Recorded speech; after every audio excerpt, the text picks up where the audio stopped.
Dear students, এসো আমরা শিখি চ্যানেলে তোমাদের সবাইকে স্বাগত জানাই। আমি Sanchita Hazra, MSc in physical chemistry. তোমাদের ওয়েস্ট বেঙ্গল বোর্ডের অন্তর্গত বিভিন্ন ক্লাসের অঙ্ক, পরিবেশ, ভৌতবিজ্ঞান, ইংরাজি বিষয়ে পড়ার জন্য আমি সহযোগিতা করে থাকি। তাই যারা যারা চ্যানেলটি এখনো সাবস্ক্রাইব করোনি তারা ভিডিও শুরু করার আগে অবশ্যই চ্যানেলটিকে সাবস্ক্রাইব করে দাও ও পাশে থাকা বেল বাটনে ক্লিক করো, যাতে ভিডিও আপলোড করার সাথে সাথে তোমাদের কাছে নোটিফিকেশন চলে যায়। ভিডিওটাকে কমপ্লিট করার পর অবশ্যই ভিডিওটাতে একটা লাইক করবে ও তোমাদের বন্ধুদের সাথে ভিডিওটা শেয়ার করে দিও, যাতে এই ভিডিওটা দেখে তারাও উপকৃত হতে পারে। তো চলো ভিডিও শুরু করা যাক।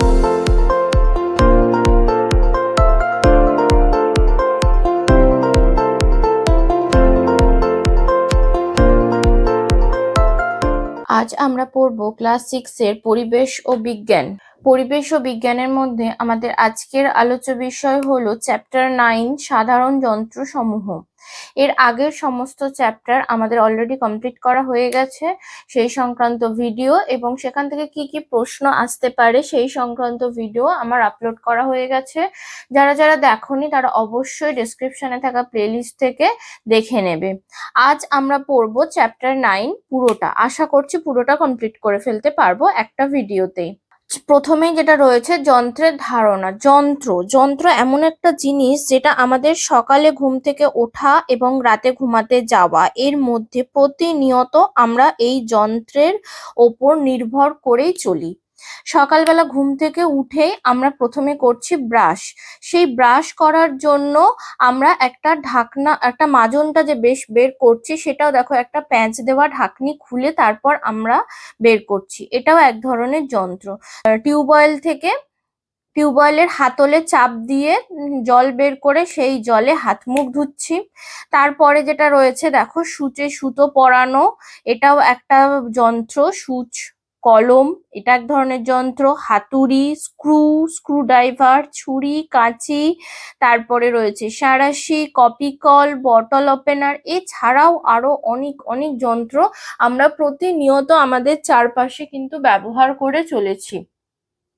আমাদের ঘরেও, প্রত্যেকের ঘরেই কিন্তু প্রচুর পরিমাণে যন্ত্রপাতি থাকে। যন্ত্রপাতি মানে যে শুধু বড় বড় যন্ত্রপাতি তা না, ছোট ছোট জিনিস যেমন একটা সামান্য ছুঁচ, সেটাও কিন্তু এক ধরনের যন্ত্র। রান্নাঘরে ইউজ হয় সাঁড়াশি, সেটাও এক ধরনের যন্ত্র। বলেছে যে এই প্রত্যেকটা জিনিস আমাদের কাজকে কত সহজ করে দেয়। এই জিনিসগুলোর ওপর তুমি বল প্রয়োগ করো এক জায়গায়, আর এক জায়গায় করে দেয় কাজ। তাহলে প্রত্যেকটা জিনিস যেগুলো যেগুলো আমরা এখানে নাম পড়েছি, অর্থাৎ যেগুলো যেগুলো লাল রঙে লেখা রয়েছে সেইগুলো প্রত্যেকটাই হলো যন্ত্র, এবং এই প্রত্যেকটা যন্ত্রের ওপর বল প্রয়োগ করা হয় এক জায়গায়, আর তার থেকে আমরা যে কাজটা পাই সেটা আর এক জায়গায় পেয়ে যাই। আচ্ছা, শাবল দিয়ে মাটি খোঁড়া আমরা সবাই দেখেছি।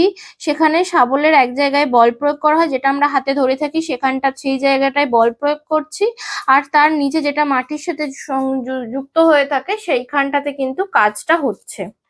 নেক্সট এখানে রয়েছে যে এই যন্ত্রগুলোকে দুটো ভাগে ভাগ করা হয়, একটা হচ্ছে সরল যন্ত্র আর একটা হচ্ছে জটিল যন্ত্র। এতক্ষণ ধরে আমরা আগের পাতায় যে যে যন্ত্রগুলোর নাম পড়লাম সেগুলোকে বলা হচ্ছে সরল যন্ত্র। এরপরে রয়েছে জটিল যন্ত্র। জটিল যন্ত্র কাকে বলছে? অনেকগুলো সরল যন্ত্র মিশে যখন কোনো যন্ত্র তৈরি হচ্ছে তখন তাকে আমরা বলছি জটিল যন্ত্র। যেমন এখানে দেখো একটা উদাহরণ দেওয়া রয়েছে, সেলাই মেশিন। ঠিক আছে, সভ্যতার উন্নতির সঙ্গে সঙ্গে যন্ত্র ক্রমশ উন্নত হয়েছে, তৈরি হয়েছে সরল যন্ত্র থেকে জটিল যন্ত্র, তারপর জটিলতর যন্ত্র। ঠিক আছে, এইভাবে সরল যন্ত্রের হাত ধরে আবিষ্কৃত হয়েছে সব জটিল যন্ত্র। তাহলে জটিল যন্ত্র কোনগুলো? না, যে যন্ত্রে একসাথে অনেকগুলো সরল যন্ত্র কাজ করছে এবং একসাথে অনেকগুলো সরল যন্ত্র মিশে একটা যন্ত্র যখন তৈরি হচ্ছে তখন তাকে আমরা বলছি জটিল যন্ত্র। যার একটা উদাহরণ আমরা পেলাম সেলাই মেশিন, আর একটা রয়েছে কম্পিউটার। নেক্সট একটা ছক রয়েছে, সেই ছকটা কিছুটা করা ছিল আর নিচে 2 লাইন করে ফাঁকা ছিল, সেখানে বসানোর জন্য শব্দ ভান্ডার দেওয়া রয়েছে। সরল যন্ত্র আর জটিল যন্ত্র আমি লিখে দিয়েছি, কোনটা কোথায় হবে দেখে নেবে। পোর্শনটা রয়েছে সেটা যন্ত্রের মধ্যে একটা ইম্পর্টেন্ট পোর্শন, সেটা হলো লিভার। খুব ভালো করে আমাদেরকে এই লিভার জিনিসটা কি এটা পড়তে হবে। লিভার এবং লিভারের তিনটে ভাগ, প্রথম শ্রেণীর লিভার, দ্বিতীয় শ্রেণীর লিভার এবং তৃতীয় শ্রেণীর লিভার। কোনটা কি ধরনের লিভার, প্রত্যেকটা যন্ত্রই কোনো না কোনো লিভার হবে, অর্থাৎ প্রথম শ্রেণীর হবে বা দ্বিতীয় শ্রেণীর বা তৃতীয় শ্রেণীর। সেটা আমরা কিভাবে বিচার করব সেটা জানাটা কিন্তু আমাদের ভীষণ প্রয়োজনীয়। ঠিক আছে, তাহলে প্রথমে লিভার কাকে বলে সেটা দেখতে হবে। এখানে পরিষ্কার করে ব্যাপারটা নেই, যখন আমি প্রশ্ন উত্তর করাবো, আশা করি নেক্সট ভিডিওতে তোমরা প্রশ্ন উত্তরটা পাবে, সেখানে তোমরা লিভার কাকে বলে সেটা পেয়ে যাবে। তিনটে অংশ থাকে দেখো, এই তো এখানে তিনটে ভাগ তো রয়েছে, এছাড়াও লিভারের মধ্যে থাকে বাধা, আলম্ব, বল, এই তিনটে পয়েন্ট থাকে। ঠিক আছে, এইখানে বইটার যে ছবিটা দেওয়া রয়েছে দেখো, এই সাইডটা দিয়ে এইটা হচ্ছে আলম্ব বিন্দু, যে একটা হাত দিয়ে এখানটাকে আটকে রেখেছে, আর এইখানটা দিয়ে এই দিকে টান দিচ্ছে একটা কাঠের, এটা কি রয়েছে, একটা পেন্সিল রয়েছে, আর এই সাইডে রয়েছে একটা বল, আর এই সাইডে হাত দিয়ে এটাকে ওই দিকে টানছে, ওই দিকে টানছে যখন বলটা এই দিকে, বইটা তখন এই দিকে সরে যাবে। ঠিক আছে, এরকম আমরা বাড়িতে সবাই নিজেরা করে দেখতে পারবো, যে এইরকম একটা পেন্সিল রয়েছে, তার মাঝখানে আমি এরকম টানবো, যখনই আমি এটাকে এই দিকে চাপ দেবো, দেখো অটোমেটিক্যালি পেনটা কিন্তু এইভাবে সরে যাচ্ছে, আমি যেদিকে চাপ দিচ্ছি তার উল্টো দিকে পেনটা কিন্তু এগিয়ে যাচ্ছে। তাহলে এই পয়েন্টটাকে বলা হচ্ছে আলম্ব, এইটা হচ্ছে বল, আর এইটা হচ্ছে বাধা। ঠিক আছে, তাহলে এইখানে যদি কোনো বস্তু থাকে তাহলে সেটা কিন্তু সহজেই এগিয়ে চলে যাবে। একটা ইম্পর্টেন্ট জিনিস দেখো, বল, বাধা, আলম্ব, এই তিনটের অবস্থান ভেদে লিভার তিন রকম। এই জায়গাটা খুব ভালো করে মুখস্থ করতে হবে, ভীষণ ভীষণ ইম্পর্টেন্ট এই অংশটা, যে প্রথম শ্রেণীর লিভার কাকে বলে। যখন বাধা ও বলের মাঝামাঝি জায়গায় আলম্ব বিন্দু থাকে তখন তাকে বলছি প্রথম শ্রেণীর লিভার। ডেফিনেশন আমরা লিখবো, তখন শুধু কথায় লিখলে হবে না, এই ছবিটা অবশ্যই আঁকতে হবে। যখন বাধা আর বলের মাঝামাঝি জায়গায় আলম্ব বিন্দুটা থাকে তখন সেটাকে আমরা বলছি প্রথম শ্রেণীর লিভার, সেটাকে ছবি এঁকে এভাবে বোঝাতে হবে। দ্বিতীয় শ্রেণীর লিভার কাকে বলছে, যখন আলম্ব ও বলের মাঝামাঝি জায়গায় বাধা থাকে, আলম্ব আর বল এর মাঝামাঝি জায়গায় যখন বাধাটা থাকবে তখন তাকে আমরা বলছি দ্বিতীয় শ্রেণীর লিভার, ছবিটা অবশ্যই আঁকতে হবে। আর তৃতীয় শ্রেণীর লিভার কাকে বলছে, আলম্ব ও বাধার মাঝামাঝি যদি বল থাকে তখন তাকে আমরা বলছি তৃতীয় শ্রেণীর লিভার। ঠিক আছে, ভীষণ ভালো করে এই তিনটে জিনিস মুখস্থ করতে হবে। এই তিনটের ওপর বেশ করে আমরা নেক্সট কিন্তু যে অংশগুলো পড়বো, অর্থাৎ যন্ত্রগুলো কোন শ্রেণীর লিভার সেটা আইডেন্টিফাই করব, সেটা তবেই আমরা সঠিকভাবে করতে পারবো যদি এটাকে আমরা ভালো করে মুখস্থ করি। এখানে দেখো বেশ কিছু ছবি দেওয়া রয়েছে, প্রথম বক্সটার মধ্যে যে যা ছবি দেওয়া রয়েছে অর্থাৎ বাধা আর বলের মাঝখানে আলম্ব বিন্দু, এই সবগুলোই কিন্তু হচ্ছে প্রথম শ্রেণীর লিভার।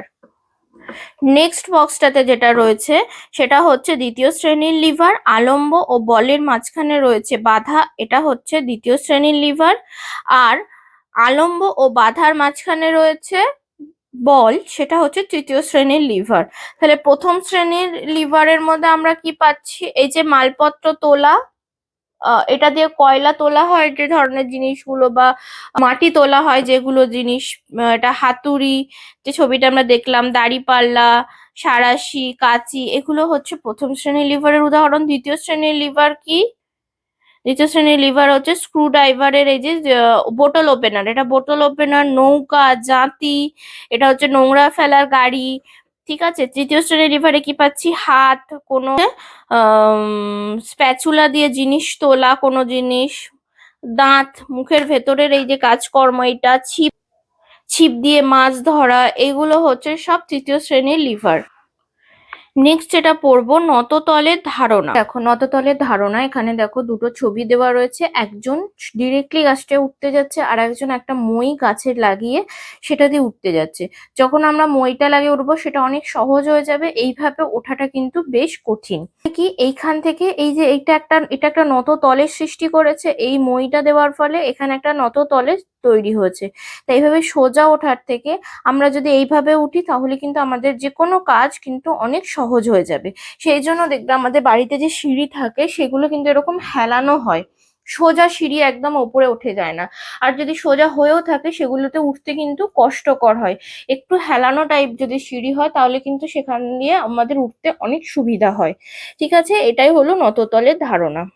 এবার একদম নিচে চলে আসবো। এই যে এখানে দেখো একটা ছবিকে দেখানো হয়েছে, এটা হলো নততল। নততল কি করছে, মাটির সাথে একটা সূক্ষ্ম কোণ করে থাকে। এই সূক্ষ্মকোণের থেকে যদি বড় হয়ে যায় এই কোণটা যদি সূক্ষ্মকোণের থেকে বড় হয়ে যায় তাহলে কিন্তু এটা অনেক বেশি কষ্টকর হয়ে যাবে। এটা সবসময় 45 বা তার থেকে কম হলে তবেই কিন্তু আমরা নততলের সুবিধাটা পাবো।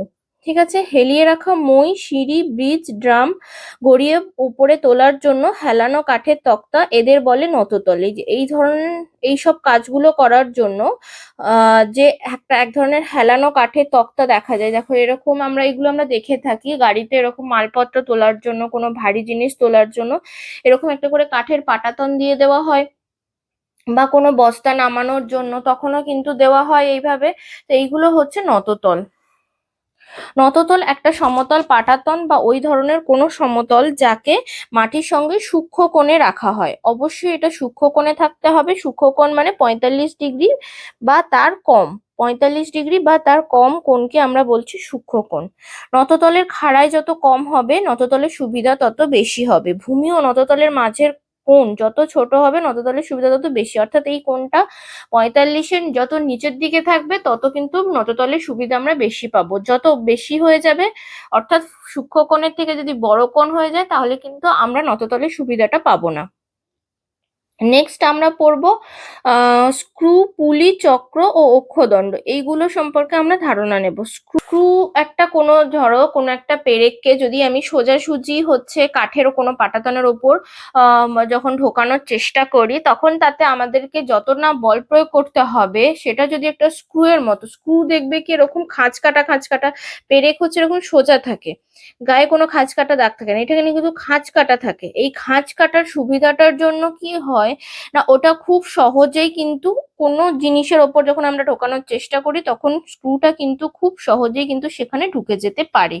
ঠিক আছে, এটার কারণ কি না, এই স্ক্রু এর মধ্যে লুকিয়ে থাকা নততলই হচ্ছে এর রহস্য। এই নততল আছে বলে এই স্ক্রু এর গায়ের মধ্যে দেখবে নততল রয়েছে, সেই জন্য যে ধাতব প্যাঁচগুলো থাকে সেগুলো হলো আসলে একটি নততল, এবং এই নততল থাকার জন্যই স্ক্রু কিন্তু এত সুবিধাজনক পেরেকের থেকে। নেক্সট আমরা পড়বো পুলি বা কপিকল। এটা নিয়ে বলার কিচ্ছু নেই, আমাদের প্রত্যেকের ধারণা রয়েছে যে কপিকল আমাদের কতটা কাজে লাগে। কপিকল থাকে বলে তবেই কিন্তু আমরা জল তুলতে পারি কুয়ো থেকে আমরা তবেই কিন্তু জল তুলতে পারছি। কপিকল ছাড়া জল তোলা কুয়ো থেকে কিন্তু এক প্রকার অসম্ভব বলাই যেতে পারে। ঠিক আছে, ভালো করে এই জায়গাগুলো যেখানগুলো দাগ দেওয়া রয়েছে ভালো করে জায়গাগুলো কিন্তু পড়ে নেবে, আর কপিকলের কোন জায়গাটাকে কি বলছে সেটাও কিন্তু ভালো করে একটুখানি দেখে নেবে। আচ্ছা, নেক্সট পড়বো চক্র ও অক্ষদণ্ড। চক্র ও অক্ষদণ্ডের ব্যাপারটা ভালো করে একটুখানি দেখবে। একটা দেখো এখানে একটা বৃত্তের মতো জিনিস রয়েছে, তার মাঝখান দিয়ে একটা ঘূর্ণন ও তার মাঝখান দিয়ে একটা অক্ষদণ্ড কিন্তু এখানে লাগানো রয়েছে। এই বৃত্ত বা এটাকে পেন্সিল বা পেন দিয়ে এরকম একটা জিনিস বানিয়ে ফেলতে পারো, এটাকে বলা হচ্ছে সরল যন্ত্র। এটা হলো এক ধরনের সরল যন্ত্র এবং এই যন্ত্রটাকে বলে চক্র ও অক্ষদণ্ড। ওই পিচবোর্ডের বৃত্তটা এটা হলো চক্র আর এই পেন্সিল বা পেনটা হলো অক্ষদণ্ড। অক্ষদণ্ড উভয় একসঙ্গে তাদের একই কেন্দ্রে দিয়ে যাওয়া স্থির অক্ষকে কেন্দ্র করে অবাধে ঘুরতে পারে। এই অক্ষকে ঘূর্ণন অক্ষ বলে। এই যে মাঝখানের এটাকে যখন এটা ঘুরবে সাথে এটাও ঘুরবে, এটাকে একসাথে বলা হচ্ছে অবাধে, কিন্তু এই স্থির অক্ষকে কেন্দ্র করে কিন্তু অবাধে ঘুরতে পারে, এই অক্ষকে ঘূর্ণন অক্ষ বলে। চক্রটিতে অপেক্ষাকৃত কম বল প্রয়োগ করে বেশি বাধা অতিক্রম করা যায়। এটাই হচ্ছে চক্র ও অক্ষদণ্ডের কারণ। চক্র আর অক্ষদণ্ডের উদাহরণ তোমরা কোথায় কোথায় দেখতে পাবে, এই দেখো ট্যাপ কলে দেখতে পাওয়া যায়, স্ক্রু ড্রাইভারে এখানে দেখতে পাওয়া যায়, এটা আতস, না এটা কোনো বিয়ারিং এর হচ্ছে যন্ত্র। আচ্ছা, এটা হচ্ছে ট্রানজিস্টরের এই সুইচটা, এখানে হচ্ছে এটা চক্র ও অক্ষদণ্ডের মতো কাজ করে। এরপরে রয়েছে ইম্পর্টেন্ট একটা জিনিস, যন্ত্রের পরিচর্যা। যন্ত্রের পরিচর্যা করতে হবে কেন, আমরা প্রতিদিন যেমন নিজেদেরকে পরিষ্কার করছি, স্নান করছি, দাঁত মাজছি, লোহার জিনিসপত্র রং করছি, খাতা বই মলাট দিয়ে রাখছি, এইসব করছি, তেমনি ঠিক একইভাবে কিন্তু আমাদের যন্ত্রকেও নিয়মিত পরিষ্কার পরিচ্ছন্ন রাখা উচিত। তার কারণ হচ্ছে তিনটে এখানে পয়েন্ট দেখাচ্ছে, দেখো ভালো করে মুখস্থ করবে। যন্ত্রের যে অংশ চলমান বা ঘূর্ণায়মান সেই অংশে ঘর্ষণ বেশি হয়, ফলে সেই অংশ দ্রুত ক্ষয় হতে থাকে। তাই ঘর্ষণ কমাতে ওই জায়গায় পিচ্ছল তেল বা গ্রিজ লাগানো উচিত। নেক্সট 2 নম্বরে রয়েছে যে লোহার তৈরি কোনো যন্ত্র হলে সেখানে কিন্তু মরচে পড়তে পারে, তাই সেখানে তেল রং বা সিনথেটিক এনামেল করেও কিন্তু মরচে থেকে লোহার যন্ত্র বা যন্ত্রাংশকে রক্ষা করা যায়। আর কাজের পর যন্ত্রকে নিয়মিত পরিষ্কার করে রাখা দরকার। 3টে পয়েন্ট এখানে করা আছে, ভালো করে মুখস্থ করবে। আর এখানে আমাদের চ্যাপ্টার 9টা কমপ্লিট হয়ে গেল। নেক্সট ভিডিওতে আমি তোমাদেরকে কিন্তু এই চ্যাপ্টার থেকে কি কি প্রশ্ন আসতে পারে সেই নিয়ে একটা ছোট্ট ভিডিও করব।